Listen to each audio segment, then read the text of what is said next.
suis embarqué dans les livres à connotation historique et j'y ai pris vraiment un goût passionné. Et alors, le projet de ce livre est très ancien en fait. Le premier livre que j'avais écrit était un récit biographique sur Saint François d'Assise, qui s'appelait Le Fou d'Assise. Le deuxième livre s'appelait Le Déjeuner de Giverny, comme vous pouvez le supposer, c'était sur Monet. Et en fait, à l'époque, j'avais imaginé de faire 3 livres, un lieu et un personnage. Et donc, j'avais prévu de faire Joséphine et la Malmaison. Le titre à l'époque, que j'avais même prévu, était Les Roses de Malmaison, puisque Joséphine a été une très grande collectionneuse de roses. Et puis, quand j'ai commencé à travailler sur l'axe uniquement Joséphine, je me suis aperçu que ça ne fonctionnait pas par rapport à ce que je souhaitais faire, et qu'en fait, il fallait parler du couple, quoi, parce qu'ils sont tellement liés l'un et l'autre. C'est au niveau mythe, c'est Tristan et Iseult, quoi. C'est Antoine et Cléopâtre, quoi. On est vraiment dans la grande histoire. Donc, j'ai réorienté ce travail et j'ai commencé à écrire une première version de ce livre quand j'étais à Cluny, à l'époque, quand j'étais administrateur de la ville de Cluny.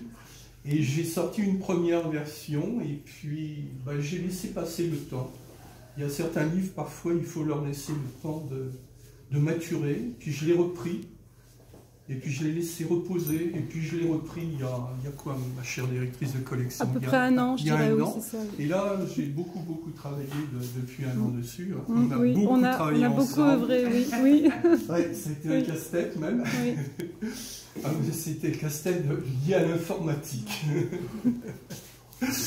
Et donc, voilà, c'est comme ça qu'est né ce livre. Alors, l'axe était effectivement de centrer mon discours sur le couple et en mettant l'accent sur le rôle politique qu'a tenu Joséphine auprès de Napoléon Bonaparte pour montrer que peut-être si elle n'avait pas été à côté de lui, enfin c'est une interprétation que j'ai du sujet, que peut-être il n'aurait pas eu le destin qu'il a eu, car elle a vraiment beaucoup aidé.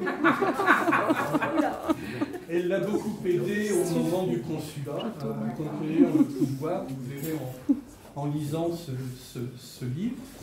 Donc, comme dans toutes mes biographies, je n'utilise pas le mot biographie, parce que biographie, généralement, ça connote un travail d'historien.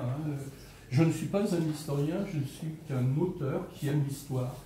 Et donc, j'ai un parti pris qui est de privilégier le style dans la narration, j'espère. Oui, tout à fait, oui. Et donc, je les écris comme des romans, mais il n'y a rien de romanesque. C'est scientifiquement, je pense, inattaquable.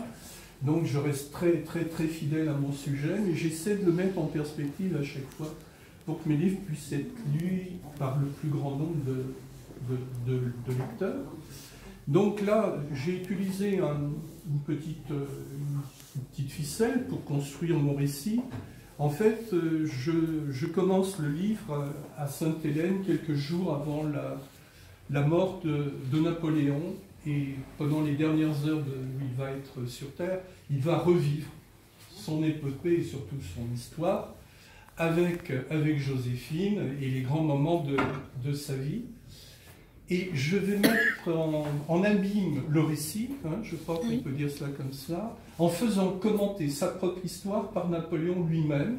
Pour cela, j'ai simplement été visiter ces nombreuses lettres qu'il a pu écrire, parce que Dieu sait s'il a écrit, et j'ai extrait des morceaux de courrier de Napoléon, ce qui me permet, dans la narration, de faire commenter le récit de sa vie par lui-même, par moment. Donc c'est un élément de double lecture, vous verrez. Voilà, parce qu'il fallait quand même essayer de trouver, en s'attaquant à un tel sujet, une manière de le rédiger qui soit un peu originale, si possible, parce que je crois que depuis qu'on écrit sur Napoléon, il y a eu 70 000 livres dans le monde qui ont été écrits sur le sujet. Donc je n'ai rien à inventer, j'ai simplement à essayer de mettre les choses dans une perspective peut-être un peu différente, un peu plus humaine. C'est vrai que j'insiste plus particulièrement sur la vie privée des uns et des autres. Et je mets largement de côté les grandes batailles que je ne fais que d'esquisser de loin. Voilà, ben écoutez, encore une fois, merci d'être passé ce soir. Et puis, bonne lecture. Et puis,